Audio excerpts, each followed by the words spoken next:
Nganggo kathok napa mboten bukan orang-orang. Nganggo ya syukur.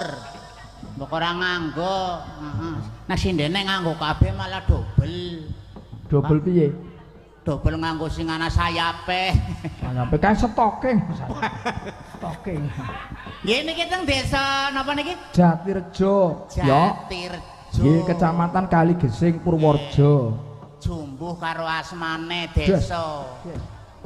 Jatirejo. Ya. Jati kowe kuat. Atos sih. Ya bener. Rejo kena mulya. Maksude? Asal pengarepe Pak Lurah. Ya. Kae niate kenceng kanggo mbangun desane insyaallah. TKT kuat. TKT kuat. Wargane dadi mulya. Oh iya. Alhamdulillah kula pun tuge mriki wau niki kula ajeng wawah. Dawah kok bawah. Nggih utang mriku teng dalan enten tanah nyosor. Longsor niku angger dawa, niki cendak. Berarti nyosor. Oh ya sak karepmu ngono. Sesuai kali jeneng long niku kan dawa. Iya. Nah, nek longsor niku anu dawa, nek cendek ya nyosor. Nggih. Lah nek nggonmu long po nyosor. Nek nggonmu long po nyosor. Nggih. Nyeruduk lah. Nggih niki alhamdulillah dirawe Wakil Bupati nggih. Nggih, Bapak Wakil Bupati. Mugi-mugi Bapak Wakil Bupati menika awit sampun pirsa kahanan margi ingkang mriki wonten tanah ingkang nyosor wau. Longsor. Nggih. Ngados ngoten niku mugi-mugi saged ngaturaken wonten Bapak Bupati diaturaken dilaporaken menika lho desa Jatirejo menika wonten tanah longsor. Wis priksa, wis do priksa. Sampun. Wis. Wah, berarti tanggap temenan. Setu esuk kuwi teko alat berate. Oh, syukur-syukur. Berarti tahu bener kebutuhan masyarakat. Bener.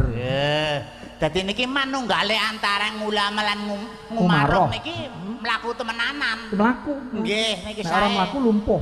Ora kaya nggonku. Piye nggonmu? Anak tanah longsor malah pada beres, seneng. Oh. Lah kok seneng? Joti pasir didoli. Walah. Lah wong nggonmu do ora genah kok ya. Lah nek kumulane kula mriki men mandan genah. Iya. Ndongake ya muga-muga gartine warga masakan Jatirejo le ngenengke parikan memetri bumi utawa bersih desa. Lah, kula ajeng ndongakaken wong kula ndonga dhewek barat tau dikabulna. Lah ning ora ya ora luput nek ndongake wong liya ndongake desa, wong ya diparingi sego, diparingi wedang kopi. Napa kira-kira dikabulaken nggih? Ya wis pokoke sementing niat apik. Nggih. Mugi-mugi warga masyarakatipun Desa Jatirejo menika tansah ayem tentrem, aman, sejahtera, bahagia. Allahumma amin. Allahumma amin.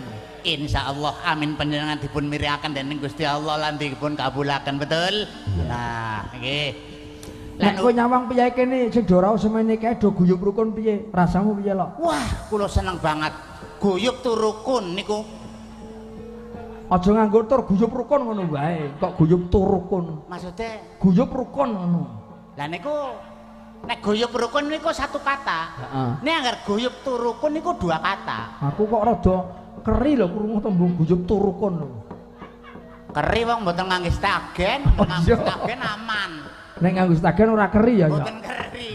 Nggih. Nggih insyaallah niku manunggaling masyarakat kalian petinggi-petinggi sesuai kalian jabatan pun apa dek lurah menika jabatan lurah. Nah, lurus dan terarah. Kuwi nek lurah. Nah, lurah. Lurus dan terarah. Dadi ana dana apa bae sekang dhuwur disaluraken temenan, ditanjakaken temenan, insyaallah desane maju. Ya. Allahumma amin. Amin. Nek antasane lurah kuwi apa? Dhuwurane lurah kuwi apa? Dhuwurane lurah menika cara nggen kula camat. Camat. Nek teng mriki wong anu rada bandhek nggih camat. Camat padha wae. Tetep camat nggih. Ya, ana maknane. Ana tegese camat kuwi. Camat. Menika calon mati. Maksudnya? Loh, sapa wong sing berani hidup itu wajib mati. Aja mung wani uripe tok, wedi mati. Kabeh kudu wani ngadepi. Mati mulane Pak Camat ngibadahe mempeng mergane engko sangu mengkone yen kepundhut. Nggih. Ibadahe mempeng mongko sedekahe ya mempeng. Mempeng. Iya, Nggih mempeng. syukur. Asalkan dilandasi raos ikhlas. Gas. Nadan mambeng nyurung muga-muga bengi iki mengko sedekah. Lah nggih, nggih. Iya, iya, Mugi-mugi Allah mirengaken ngabulaken. Amin. Nggih. Lah nek dhuwure camat apa? Dhuwure camat menika bupati. Bupati. Nggih. Bupati menika wadon.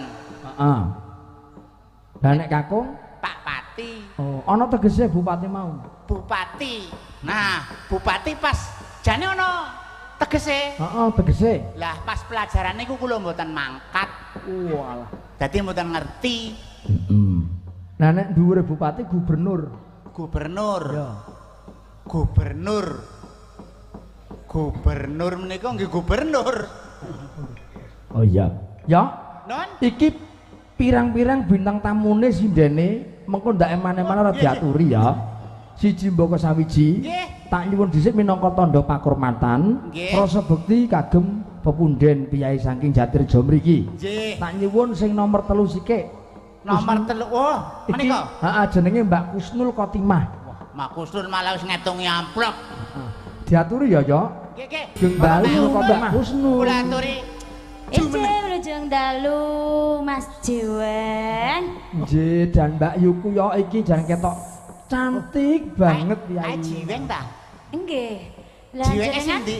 Kula jiweng. Niki Oh, kula caguplo. cakuplo menika sing gendut. Persis iki malah nek caguplo kaya kowe ya, Yok. Fotoku wae lah. Potongane wonge iket-iketane iki padha kowe. Persis. Brengose bareng padha. Lah jaman gawe kae nyonto aku masalahe. Mosok. Heeh. Dikenalke ya iki jenenge Mbak Kusnul Khotimah. Oh, Kusnul Khotimah. Lawan katane Suul Khotimah. Nggih. Nggih. Ya semoga-moga uripe ya sing Kusnul Khotimah ya, Mbak. Nggih. Amin. Ki piyai saka Wonosobo lho, Yok. Niki Wonosobo niki. Ora mung pinter nyinden, pinter dadi sindene Rama Kiai. Oh, niki? Iki nek momo apa jenenge tadarusan iki apik banget iki. Oh niki. Heeh. Oh, ya tadah terusan, terus yasinan. Tilawatil Quran iki ya apik. Oh. Kabeh apik, kabeh apik. Angger Al-Qur'an huruf jaiyae ka angger alif bata pira jumlahe? Walah oke 20. Salah. Piro? Wong alif bata ya telu. Oh ya wis, pinter. Wong ngareng ngomong huruf Akeh temen jaizah ya. 20. Wong takone alif bata. Ya wis, manut sing waras ngalah. Nah, iya angger ora ngalah mbok gantung pendiri. Ora. Bahaya. Pak Husnul. Dalem.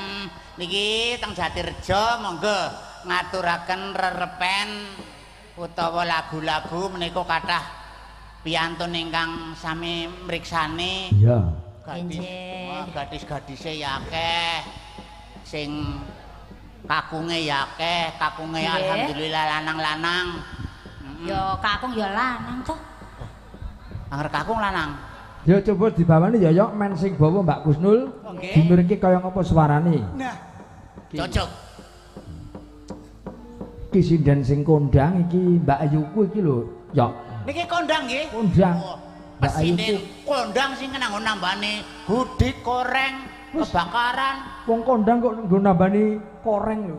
Lho saking kondange ndak Hes pun. Mangga. Ya Mbak Kusnul, mangga. Tak tunggu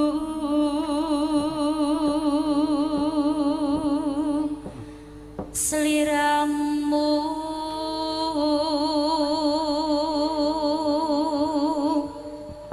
rawon.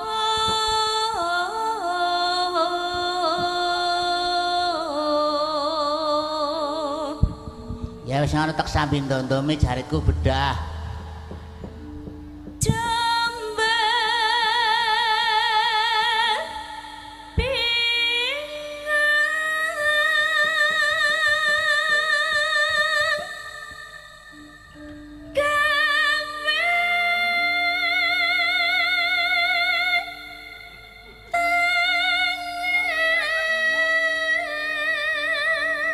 Ya temenan apa bedah?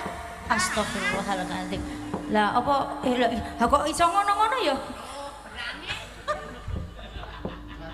Nek kowe kulino jahiti barang suwek, barang bedah yo. Tiwas kebeneran. Beta. Aku njaluk tulung kuwi nek roke utawa dastere Kusnul bedah kuwi mbok dijahit. Lah Nek niki- rada rapet. Nek bedahe lenceng mboten napa-napa nek nyangkem kodhok angel. Nek nyangkem kodhok piye nyangkem kodhok? Angel segitiga. Oh, segiti. Lambemu. Segitiga angel, angel. Mbok jajal dijahitke yo. Iku iso jahitke tak kai 100.000 yo. Lah mboten iki Iki lho ngen kula iki ya bedah lho.